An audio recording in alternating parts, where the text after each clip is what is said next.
And Dov is here. Hi, Hi, Dov. Hi, Nadia. Hello.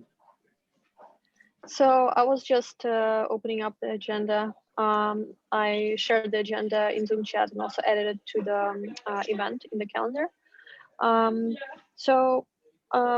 Since you interact so much with the developer community, Michael, and we've just gone through a major release of a new feature, the pipeline editor MVC, and we've been getting like, obviously we know that there are many things that are quite rough still in the experience, but we'll be quickly iterating on it. But generally, we've been getting some pretty good feedback. So I was wondering if you could tell us kind of generally what is your impression and what are you hearing, and what are the major challenges that you see, or maybe some opportunities that you see as well for us at Pipeline Authoring.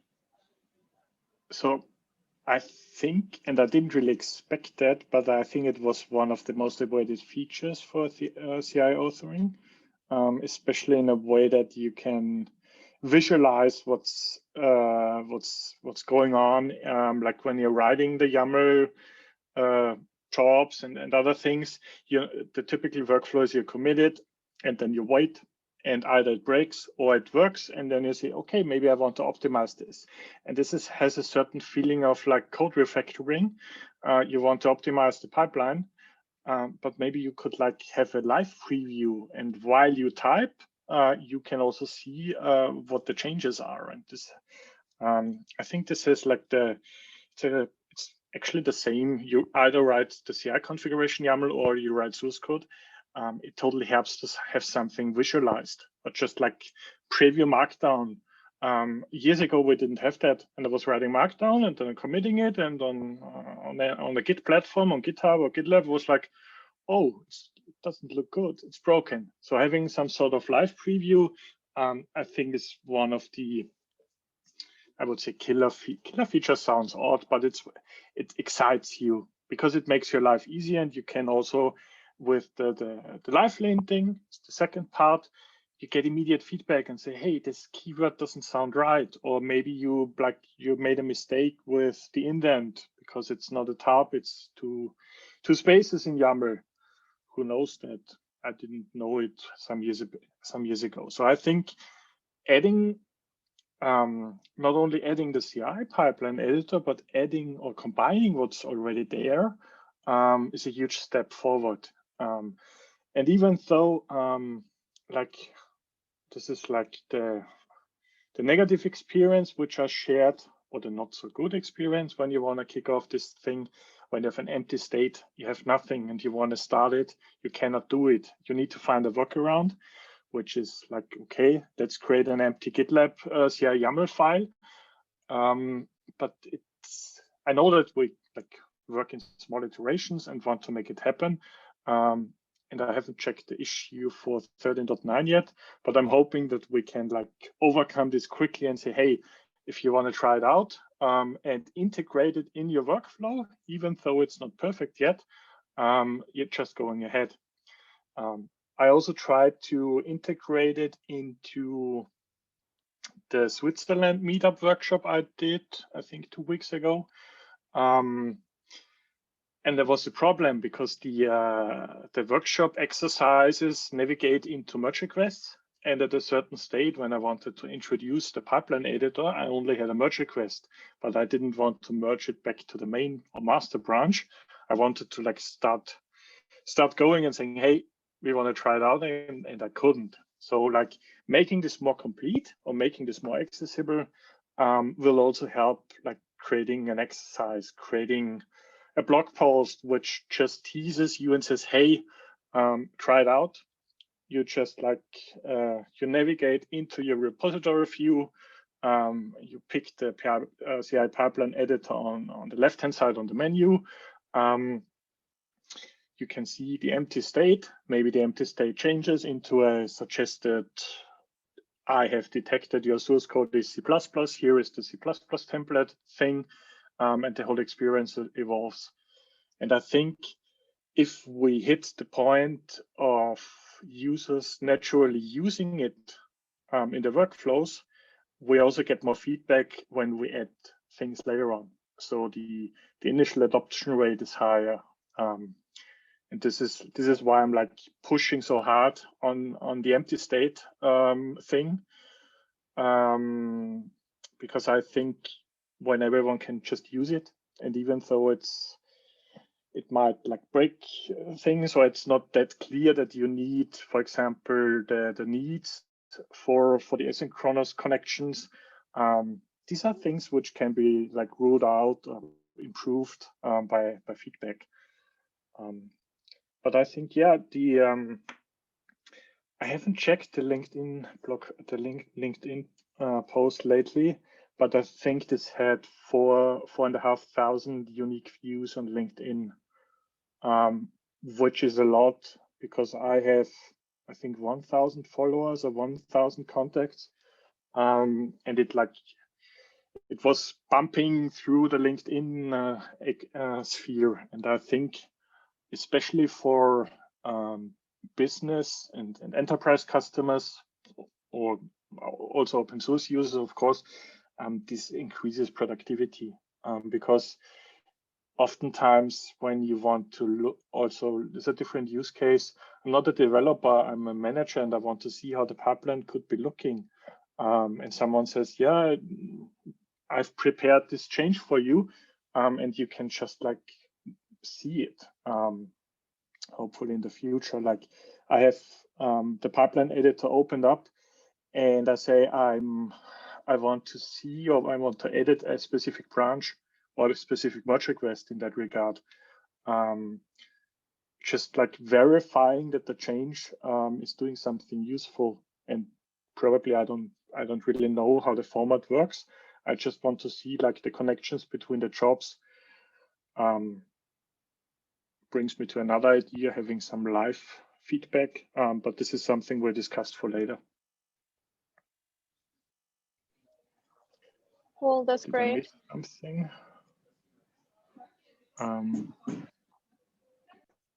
No, I was thinking, this one is coming, I think. I'm not sure if the full merged YAML, so when you're using includes and other things, it's often really hard to figure out what the compiled YAML code looks like. And I think I've seen this being announced or tagged to 13.9. I'm not sure if it's ready yet, but I think this will also add a new long-awaited feature to the pipeline editor, and drive the adoption and saying, hey, if you wanna do live editing and live landing, amazing. You have a preview of what's coming, and you can see the full extent of using anchors, extends, includes, everything which makes your life easier, but also it's more complex to debug later on when say, I don't know why this image is used, or why this exit code, or why this like script generates a strange exit code. And then you figure that you kind of included and overwrote a variable and things. So it's when you program YAML, when you develop YAML code, you can certainly make mistakes. And I think one thing we also tried out lately was if a specific include would override something else and it didn't work as we would have expected to. I need to look it up.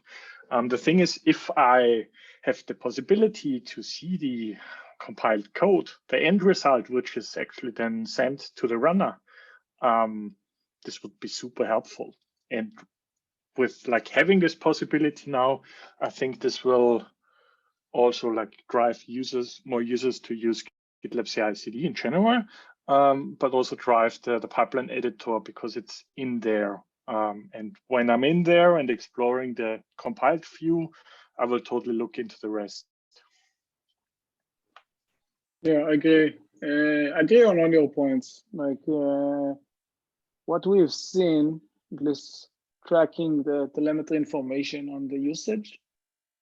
So it seems that we are are able to capture like new users in terms of new users that are using the pipeline editor. Because if you want to, before the pipeline editor, if you wanted to update or configure your pipeline using GitLab UI, you had two options: either go to the single file editor or the web IDE.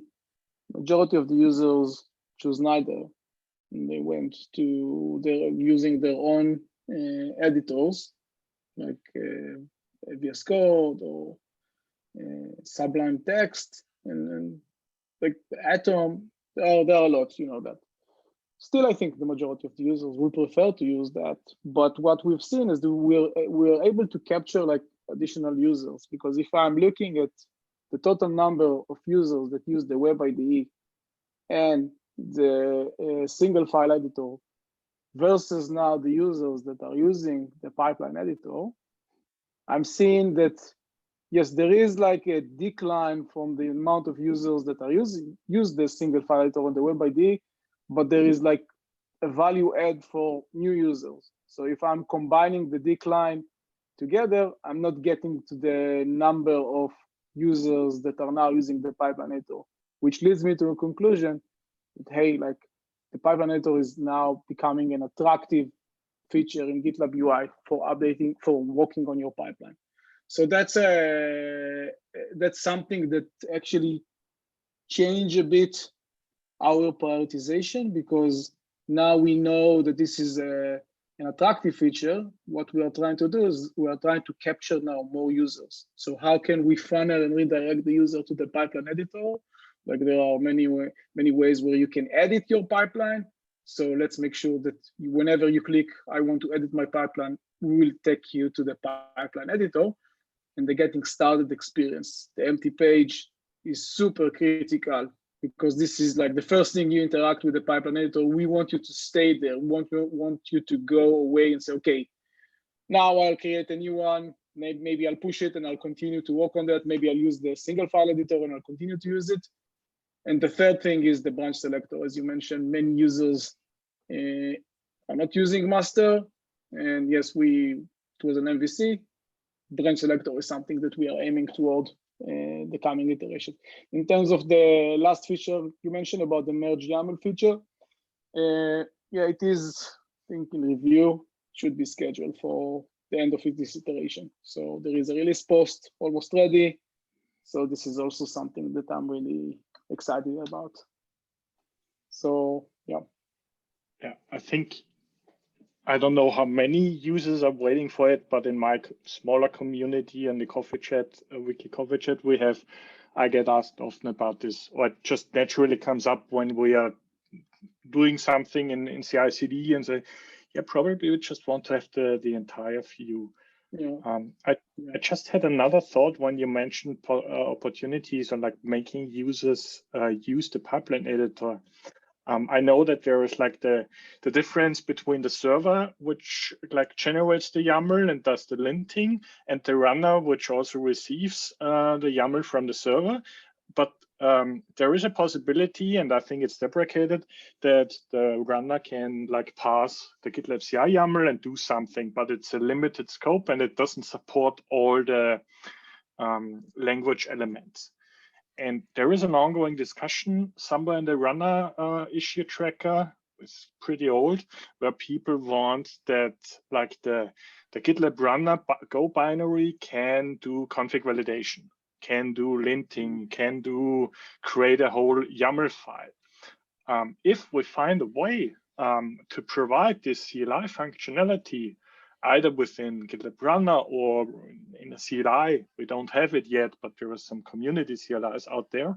So to come to the point, if we have an API endpoint which provides you with like getting the linting, getting a live preview doesn't make sense, but just like linting plus unrolling the entire YAML file, and maybe having some sanity checks or getting the feedback like from the UI representation.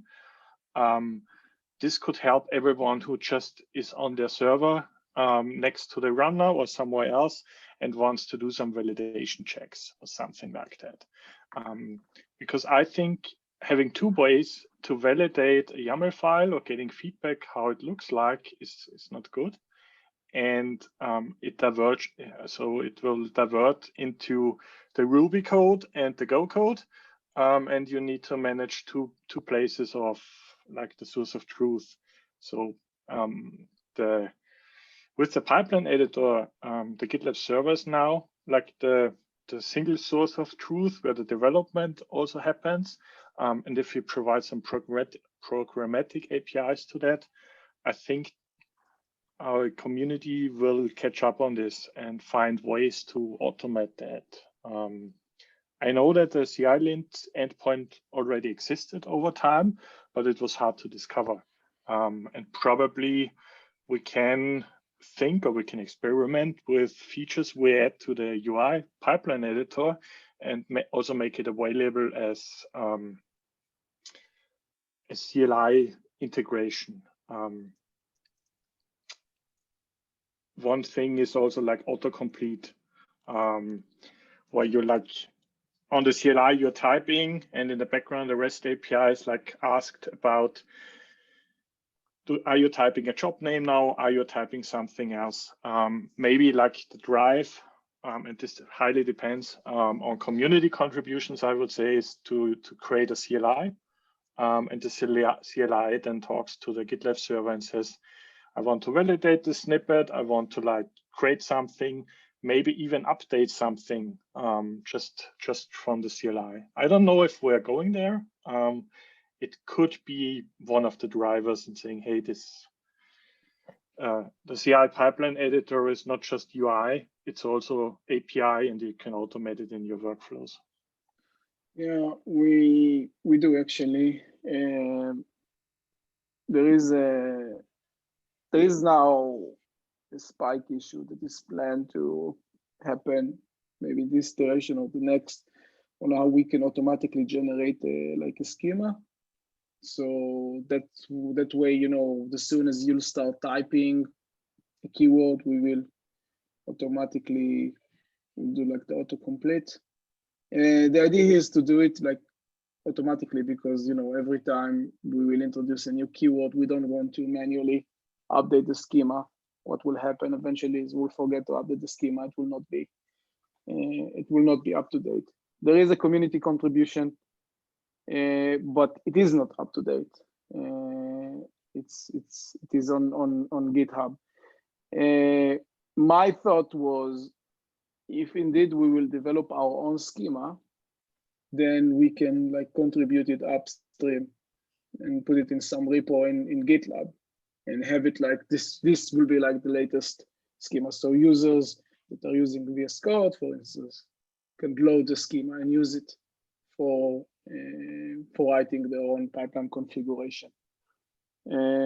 Yeah, this is definitely something that I was thinking about, but still there is a long way for us before we can do that. That's a great thought. I totally forgot about the JSON hosted schema file for Visual Studio Code. This is actually an even better idea to not pull all the time when you're typing and autocomplete things.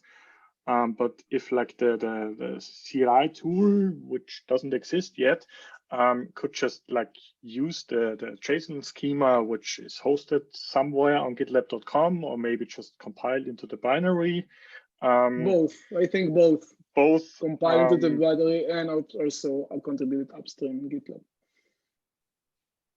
And we probably solve one of the highly awaited features because validation, some sort of, and having immediate feedback.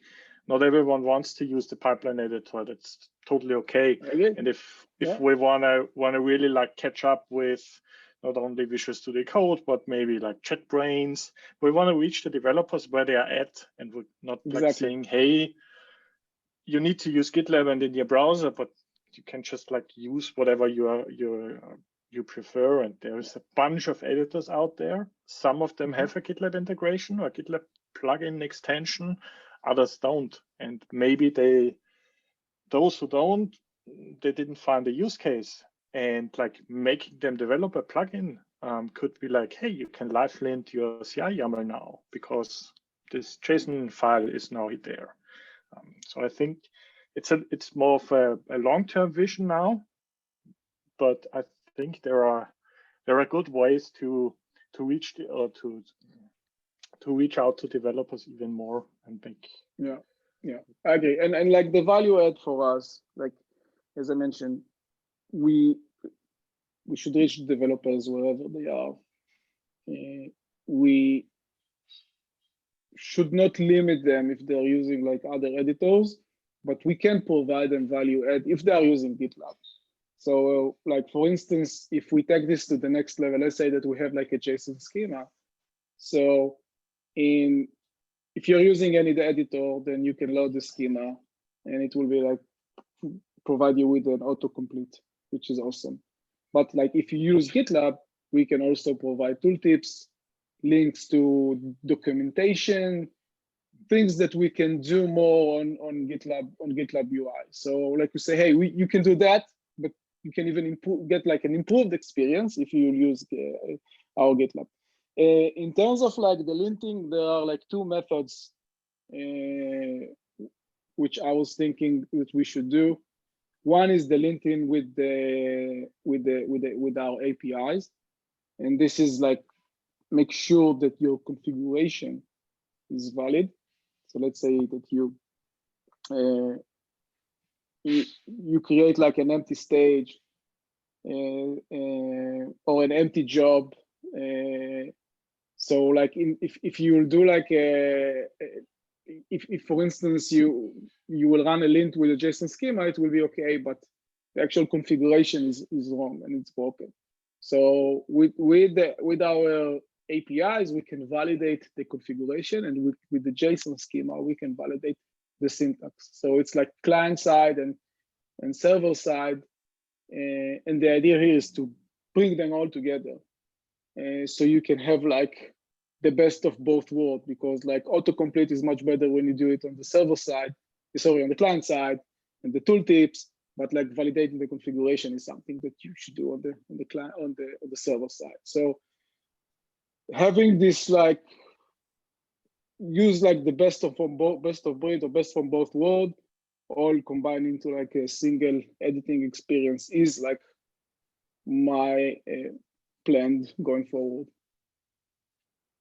Yeah, and I think it's also a great way to improve the validation and the feedback on errors, because sometimes there is like a cryptic error message, and I've tried looking into the code, and it's like typical DSL parser, and you like override specific scopes, so specific entry points for errors, and like having the single source of truth for everything in there probably also allows us to educate contributors to say, hey, if you want to improve this error message, this is how it works, and we can explain like the Ruby snippets to them and things like. So I would love to look into that, because when I was working on Async, we also created a DSL and a compiler, parser, and things around this. For me, it's like it's hard to dive into the Ruby code and say, how does this work? Is there something like how I can improve that? Okay, switching gears a bit, and I know we don't have a lot of time. I actually want to go to the last point that Nadia added to the agenda. Maybe we can go back to the next one, other we can view it async. We've received a lot of like, I would say, feedback, like ask even from engineers on like to test the pipeline before they run it. And for me, I find it hard to understand, to grasp what does they mean when they say test it. I mean, you cannot really test the pipeline unless you actually run it. And we can do the linting, and we can do like the syntax validation, but like it feels like that the users want to run the pipeline maybe locally or in some way without using the runner. I don't know if it's possible. So I was wondering if this is like a request that you were hearing, and if you think like what is the requirement here and how can we achieve that? How can we explore that? I hear that a lot, and I also heard that with Async, like execute a check, but don't process the check result. I think it's in a highly dynamic environment, it's impossible to provide a static pipeline run test. The thing I could imagine is that users want to run it, but they don't want to see the result in the history.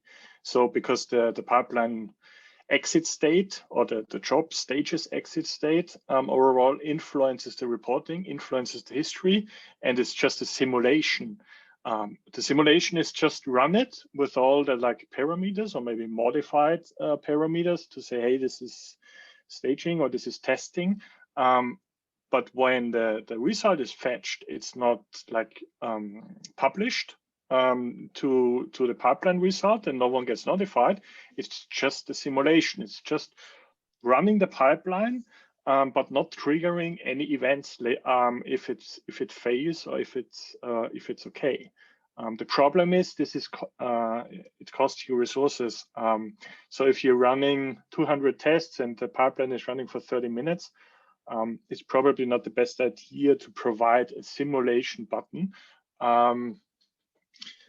But like thinking of running a job which executes fast, or just a snippet, just one job I want to execute. I have a form and say, execute this one and tell me how it looks, pull the Docker image and do an echo. This could be an interesting idea if we maybe provide it as an experiment and also add telemetry tracking to it and see if users actually want to like go further. Similar to how you like run queries, like you have like many queries, you just highlight the specific query, you press on play, and it runs only that specific line. So maybe just like run that specific job from the entire pipeline. Yeah, or maybe just run a job. The problem is dependencies and artifacts and things. You need to know about something. Yeah, it's out of our hand, but like it's actually it's a cool idea. Like highlight a job and say, okay, run this job like in a void. Like if it has dependency, then if it's too complicated from a UI perspective, just create a form, empty, like pasting the YAML text in there and say run it. Run it on the runner, and maybe you can select the runner where you want to run it on as a second iteration. But I think it's like the real-time feedback, the real-time validation of testing your job or testing your entire pipeline if it runs, and throwing away the results, throwing away the logs, I don't care, throwing away the artifacts even, and maybe keeping that, I don't know. It's a desire you have because my boss gets notified because the pipeline is failing. I don't want that. I just want to test it. Because otherwise I get pinged and say, why is the pipeline failing? Yeah, I did test something. This is like a feeling of safety, I would say, or like I want to be in my own space, and simulation is important. On the other side, and I know we are going a little over time, I have some minutes left. The thing is, if I'm a manager, if I'm looking at things, there is something like business process modeling. This is coming from the monitoring side. Maybe I want to like change some input parameters and test what the output is. So if I'm changing the build type from debug to release, I just want to see what's going on in there. I don't care about the results. I don't want any graphs or metrics or things around this. I just want to see the simulation and say, oh, this looks good enough. I approve. And when I say I approve the change, I'm like applying it to production. So it commits the pipeline CI config. Or I say, no, that's not a good change. Do a git reset or git checkout or whatever in the background, and it's gone. So I think it's a business level desire, but also from a developer's point of view, like when you're working in teams, you just want to test it out. Your teammates don't care. They don't need to be notified. Interesting. Yeah, it's very interesting. Thanks for explaining kind of the drive behind this. It makes total sense. For context, the last sentence today, for context, I have been asked that very often with Async and executing things on the server and simulating something, and I was like, I have no idea how to implement that. But the request still stands, so it's often asked. Yeah. So there's only one point left. I was hoping to get some feedback on this MVC implementation for the Visual Builder, but I figured we can do it async. You can review the description. The issue description is quite detailed, and I linked the prototype here, and there's also a mock-up. So you can have a look when you have the time and just let me know what you think, because it has to do with onboarding, and we want to provide some existing resources to new CI/CD users. So as they're filling out the YAML, like what kind of resources would be the most helpful? So I thought you would be a good person to have a look at that. But whenever you have time, it's not an urgent issue. So it's good when it's not urgent, because today is a little busy. I'll put it on my list hopefully tomorrow and give you async feedback on that, or ping you when I have questions. Awesome. Thanks a lot. All right. Thank you both. Thanks, Michael. Thank you. Have a good day. Bye. Bye.